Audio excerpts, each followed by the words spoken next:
ડિસેમ્બરની ઉજવણીમાં પોલીસ બંદોબસ્તમાં પોલીસના 6000થી વધારે પોલીસ તૈનાત રહેશે। એની સાથે સાથે તમામ પોલીસ સ્ટેશનોમાં વાહન ચેકિંગના પોઈન્ટ બેરિકેડિંગ સાથે રહેશે।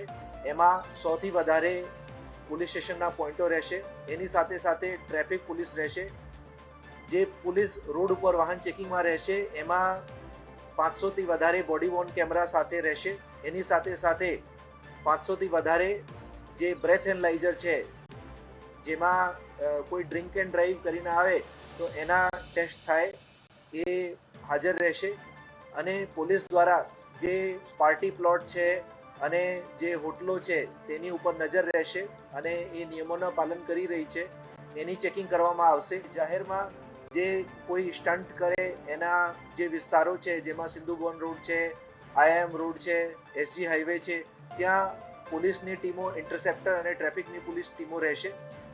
અને જ્યાં રાત્રે જે 12 વાગે જ્યાં ઉજવણી થાય છે અને ભીડભાડ થાય છે એ જગ્યા ઉપર પોલીસના બંદોબસ્ત રહેશે। એમાં સિંધુભવન રોડ છે, CG રોડ છે, SG હાઈવે છે, રિવરફ્રન્ટ છે, એમાં DCP કક્ષાના અધિકારીઓ પણ ત્યાં તૈનાત રહેશે।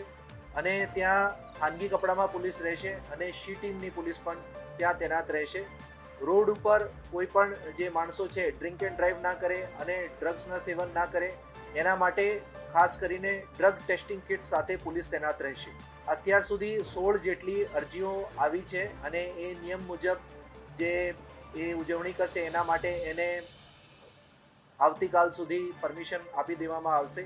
એની સાથે સાથે એના કેટલાક જે મનોરંજન ને લાયસન્સની શરતો છે, એવી 13 જેટલી શરતો છે એને જાણ કરવામાં આવેલ છે અને મીડિયા સાથે પણ શેર કરવામાં આવે છે। એમાં જે ફાયરના લાયસન્સ છે અને CCTV છે અને જુદા જુદા પ્રકારની જે કન્ડિશન છે એ રાખવામાં આવે છે।